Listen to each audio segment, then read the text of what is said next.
மக்களே வணக்கம் கேட்கலாம். இன்னும் சக்கை திண்ணி எப்படின்னு சொல்லிடுறாங்க. சக்கையில வந்து நிறைய என்னத்த போய் கடவுளை ஒரு வெளியே கலக்க வேண்டாம். அங்க இடிச்சு தரலாங்க வீடியோ எடுத்துட்டு இருக்கும்போது. இப்ப எப்படின்னா சக்கையில வந்து பல விதம் இருக்கு.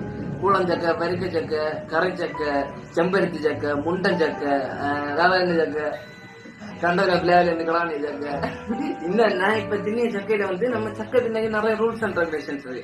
அது சக்கை எல்லாம் என்னன்னு தெரியாத மக்கள் இருக்கும். அவங்களுக்கு வந்து பலாப்பழம் உங்க ஏரியாஸ்லாங்கல, எங்களுக்கு வந்து சக்கை கேட்கலாம். அப்ப சக்கை திண்ணியில வந்து இந்த பெரிய பூஞ்செல்லாம் இருக்குல்ல, அதெல்லாம் மாட்டுக்கு கொடுக்கக்கூடாது. மாடு தின்னுட்டு பீச்சு தரலாம். நம்ம விடக்கூடாது. நம்ம தின்னுட்டு நம்ம தரலாம். அப்படி சரியா? போட்டு அடுத்து எப்படின்னா இதுலயும் கண்டத்துல இருந்து கலாண்டு திணிய சக்கை வேற லெவல்ல இருக்கும். நான் திணியது அப்படிப்பட்ட சக்கை சூப்பரா இருக்கும். எல்லாரும் ட்ரை பண்ணி பாருங்க, நல்லா இருக்கும். நல்லா